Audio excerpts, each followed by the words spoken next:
There is something happening inside your mind right now that has nothing to do with effort, nothing to do with discipline, and nothing to do with how smart or driven you are.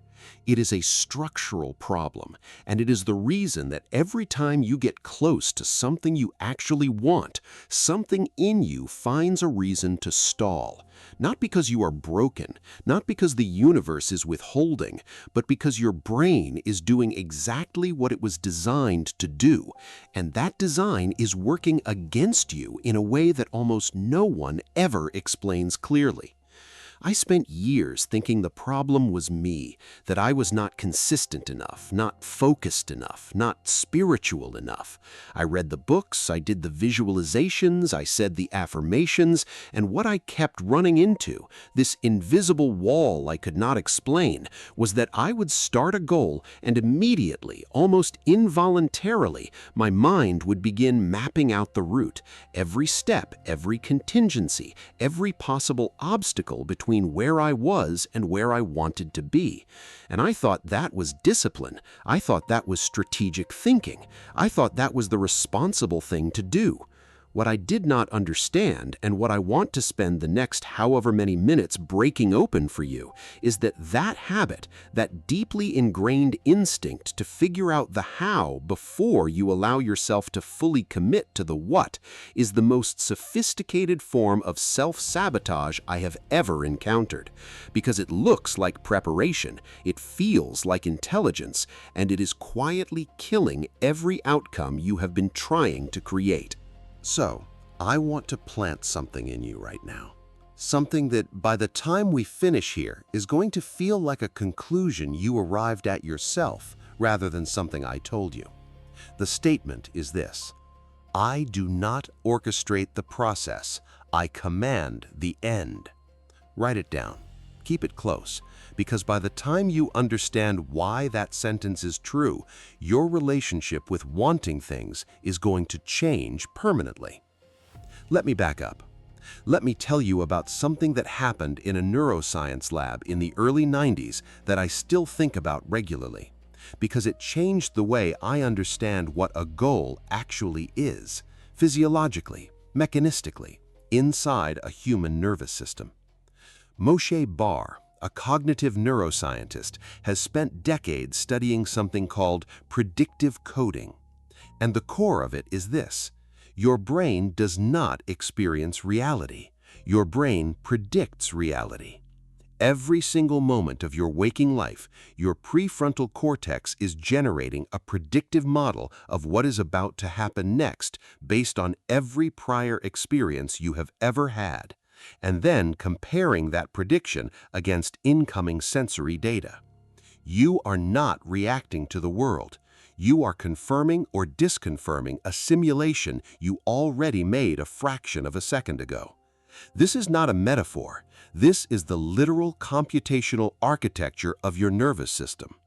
Now here is where it gets interesting to me. And here is where the problem with how you have been setting goals starts to come into focus. When you identify something you want, let us say financial freedom, let us say a specific relationship, let us say a level of health or recognition or creative output that feels distant from where you stand today, your brain immediately does something very specific. It does not just register the desire, it begins constructing a prediction chain. It starts asking, given everything I know about how this world works, given everything I know about who this person is and what they are capable of, given every pattern I have observed in the past, how would something like this actually happen? And then it begins building a map, a causal map, a sequence of events that would need to occur in order for the outcome to be real. And here is the brutal part. If it cannot build that map, if the sequence is unclear, if the path is ambiguous or unpredictable, it registers the goal as a threat, not as an opportunity, as a threat. Because to an organism designed for survival, uncertainty is not exciting. Uncertainty is danger. So your brain, trying to protect you, does the most reasonable thing it knows how to do. It throttles your energy toward the goal. It subtly reduces your motivation. It manufactures hesitation, delays, second-guessing, not out of weakness, but out of a very coherent biological logic that says we do not move toward things we cannot predict, we stay where it is known. The problem is that you have been trying to solve this by getting better at predicting. You have been trying to build more detailed plans, more thorough roadmaps, more comprehensive strategies for how the outcome will unfold. And every time the plan hits an obstacle, every time reality deviates from the prediction chain, the brain recalibrates, the doubt floods in, and the desire loses altitude. You are fighting your own architecture, and you are doing it with the wrong tool. Here is the inversion. Here is the thing that took me years to understand clearly enough to actually use. The how is not your department. I want to say that again in a way that lands differently. The sequence of events that will deliver your outcome, the specific people you will meet, the decisions that will open the right doors, the timing of things that cannot be engineered from where you are standing, none of that belongs to your logical mind. Your logical mind does not have access to that information. It cannot, because the variables involved are too complex, too nonlinear, too dependent on a cascade of inputs that have not happened yet. When you try to control the how, you are not being thorough. You are being presumptuous. You are telling a system that operates at a scale you cannot comprehend that you know better than it does. And in doing so, you are cutting yourself off from the very pathways that would get you there. David Bohm, and I come back to Bohm constantly because his framework is the most useful one I have found for thinking about this, spent the second half of his career articulating what he called the implicate order. The idea that underneath the surface of what we can observe and measure, there is an enfolded structure, a substrate from which specific events unfold into the observable world, like waves breaking from an ocean that does not itself have a surface. Bohm was not a mystic. He was one of the most rigorous theoretical physicists of the 20th century, a protege of Einstein, a person who had no interest in metaphysical comfort. And what he kept arriving at through the hard mathematics was that the separation we perceive between distinct events in time and space is, at the deeper level, an illusion. That what appears to us as a chain of causes and effects is actually a simultaneous unfolding from a unified field, and that the observer, the consciousness engaging with that field, plays a non-trivial role in what gets unfolded into the explicit world. I am not asking you to become a physicist. I am asking you to sit with one implication of this, which is, if the field is organized around states rather than sequences, then the correct input is not a plan. The correct input is a destination. And not a destination described in terms of what you will do to get there, but a destination experienced as a state you already inhabit. This is where I need to introduce you to someone whose work I have read more carefully than almost anyone else in this space, because almost no one applies what he actually said. His name is Neville Goddard. He wrote and lectured prolifically throughout the middle of the 20th century, and he articulated a principle that I have seen more misunderstood, more diluted, more reduced into generic positive thinking than anything else in this entire field. He called it the principle of the end. And when I say most people miss what he actually meant, I mean structurally miss it, not just interpretively.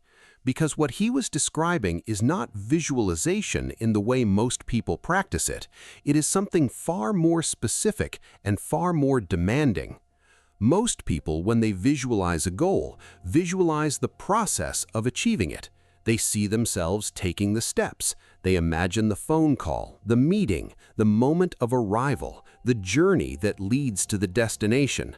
And this feels meaningful. It feels like genuine imagination. But what Neville kept insisting, with a precision that becomes almost uncomfortable once you really hear it, is that this is exactly the wrong application. Because when you imagine the process, you are still standing outside the result. You are watching yourself move toward it. You are still located in the lack just predicting a future resolution of that lack. The field, or the subconscious, or whatever name you want to use for the mechanism, receives that signal exactly as sent. You are in the state of wanting. You are in the state of not yet there. And that is what gets amplified, compounded, reinforced in your physical experience. The end, as Neville used it, is not a visualization of arriving. It is a feeling of having arrived. The distinction sounds subtle. It is not subtle. It is the entire mechanism. You do not imagine yourself climbing the mountain. You do not imagine the moment you reach the peak. You imagine, you inhabit, you feel with the full weight of your sensorium the moment 3 days after the climb, when you are sitting at home and someone asks about your recent travels, and you say almost absently, "Oh, I climbed that mountain." It is already past tense in your nervous system. It already happened. You are not in the anticipation of it. You are in the normalcy of it. And that is a completely different state. There is a reason Neville kept using the example of a friend. He would say, imagine that a friend is congratulating you. Not imagine that you are telling a friend about your goal. Imagine that the friend is responding to a reality that already exists.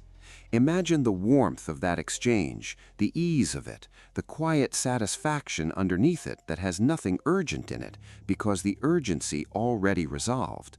This is what he meant by living from the end, not visiting the end as a desired future, inhabiting the end as a current state. And now I want to bring in something from neuroscience that, when I first understood it, made everything Neville said make sense in a register that did not require me to take anything on faith. In 2010, a team at the University of Colorado, led by Tor Wager, published research on what happens in the brain during what they called affective forecasting, the process of simulating future emotional states. What they found, and what has been replicated dozens of times since, is that the brain recruits almost identical neural architecture for genuinely experiencing an emotion and for accurately imagining that emotion. The same structures activate, the same pathways fire, the same neurochemical signatures appear in the body. The nervous system, when sufficiently convinced by the quality of the internal simulation, does not cleanly distinguish between something happening to you and something you are vividly, somatically imagining happening to you. This is not a quirk. This is the operating principle. Your body is a transducer. It converts internal states into external signals, hormonal, postural, energetic, behavioral, that then influence your choices, your perceptions, your interpretations of what is possible. When you inhabit the end state with enough sensory and emotional specificity, your nervous system begins to operate from that state as baseline. The decisions you make, the opportunities you notice, the version of yourself you project into every interaction, all of it recalibrates around the internal signal you were transmitting. Not because of magic, because of biology, because the system that runs your behavior is more responsive to simulated emotional reality than to the abstract verbal instructions your conscious mind keeps issuing. Now, let me tell you the thing that most people who talk about this never address, because it is uncomfortable and they are trying to sell you something. If this is true, and I believe the evidence is substantial that it is, then the question is not why it does not work. The question is why it does not work for you. And the answer, when I finally looked at it honestly, was that I was not actually inhabiting the end state. I was visiting it. I was doing what I called visualization, but what was actually a form of wishful tourism. I would spend 5 minutes in the morning imagining the outcome and then immediately return to operating from the present state of lack that it produced every result I already had. And my subconscious received exactly what I transmitted, a very brief daily signal from a desired state surrounded by 16 or 18 waking hours of signals from the current state. Which state do you think won? The challenge with the end state is not the technique. The technique is simple. The challenge is that the current state is so loud. It is reinforced by everything: the bank statement, the mirror, the conversation you had yesterday, the news, the default mental chatter that sounds like a running commentary on everything you have not done yet. All of that is signal. All of that is input. And if you are spending 5 minutes a day in the end state and the rest of your time marinating in the current state, you are not practicing mental teleportation, you are practicing mental tourism with an extremely strong gravitational pull back to where you started. So here is what the practice actually looks like when you strip away the spiritual vocabulary and look at it as a cognitive and neurological discipline. It starts with precision. The end state you are inhabiting needs to be specific enough to activate genuine feeling. Not a vague sense of abundance, not a blurry image of success. A particular moment with a particular texture in a particular context that carries a particular emotional signature for you. Neville was almost obsessive about this specificity, and I think he was right to be, because vague states produce vague neural activation, and vague neural activation does not override a concrete, specific, heavily reinforced current state. Then it moves into repetition, not effortful repetition, but what I would call soaking. The point is not to visit the end state daily. The point is to return to it so frequently and from enough different directions that it begins to feel like memory rather than fantasy. Psychologically, this is a crucial distinction. Memory and fantasy feel different in the body. Memory has a settled quality, a pastness, a sense that the question is resolved rather than open. When you practice the end state with enough frequency and enough sensory specificity, the nervous system begins to encode it with that settled quality. And that is when the behavior changes start happening outside of conscious intention. That is when you begin noticing things you did not notice before, saying yes to things you would have dismissed before, carrying yourself in rooms differently. Not because you are performing confidence, but because your baseline operating assumption has shifted. And I want to be clear about something because I have seen this get twisted in ways that frustrate me. This is not bypassing action. It is not a strategy for doing nothing while waiting for the universe to deliver. What changes is not the presence of action, but the source of it. When you are acting from the current state, from the state of want, from the state of lack, from the state of needing things to go a certain way, your actions carry the frequency of that state. They are effortful in a way that telegraphs desperation. They are strategic in a way that is actually fear wearing the clothes of planning. When you are acting from the end state, from the state of someone for whom this is already resolved, your actions are different in quality, lighter, more decisive, less attached to specific outcomes because the fundamental outcome is not in question. That quality changes how you show up, and how you show up changes what you encounter. There's a physicist named Fred Alan Wolf who, in a context I want to use carefully because it is easy to overextend this, described quantum wave function collapse in terms of the observer's participation in determining which possibility becomes actual. The principle, at the level of subatomic reality, is that an unobserved system exists in superposition, in multiple simultaneous states, and it is the act of observation, of engagement, of the observer interacting with the system that precipitates a specific outcome into reality.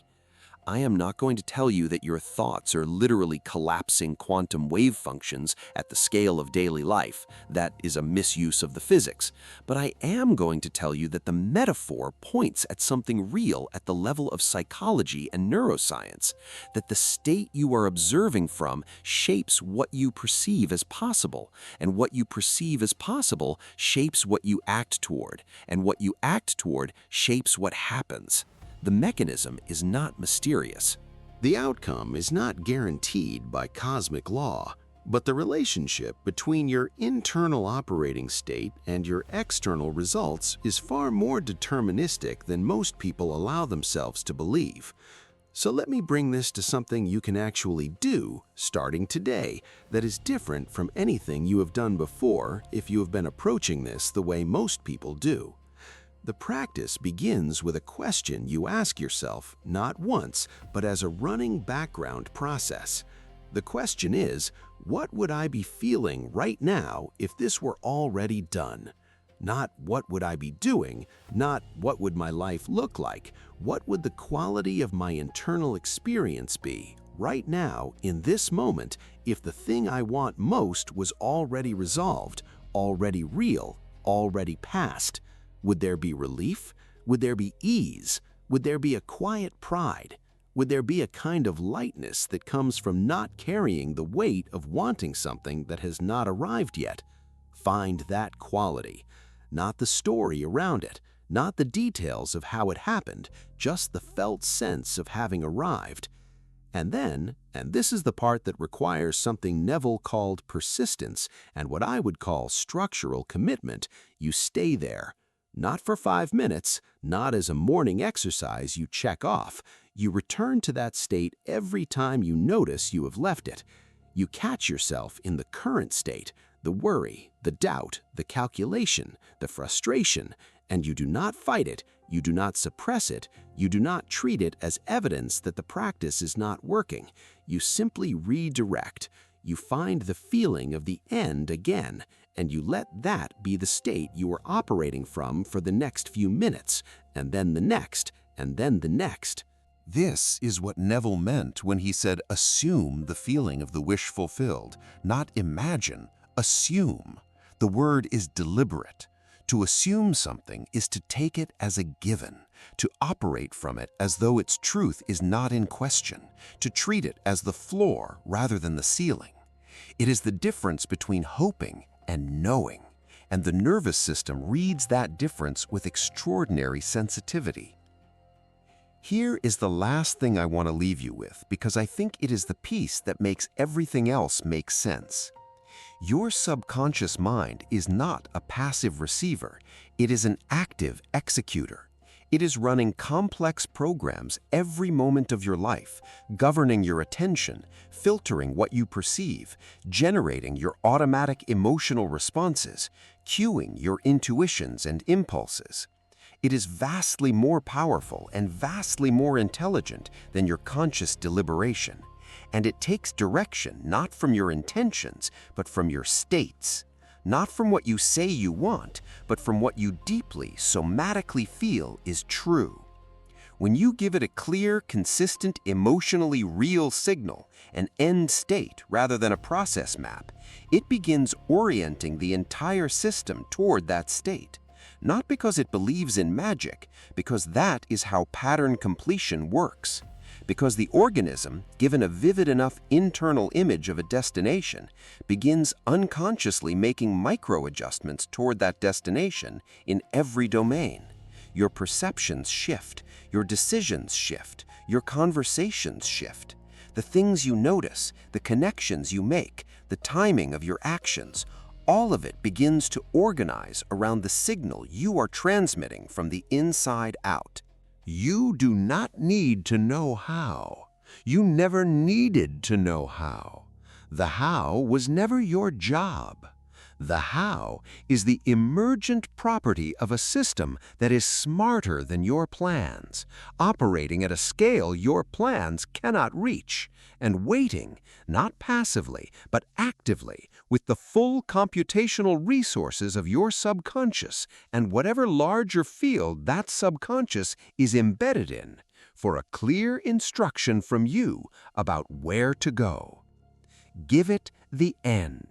Give it only the end, and watch everything between here and there arrange itself in ways your planning mind would never have predicted. Because the labyrinth does not need to be solved. The labyrinth needs to be skipped. And the only thing that has ever been able to skip it is a mind that has already arrived. I do not orchestrate the process. I command the end.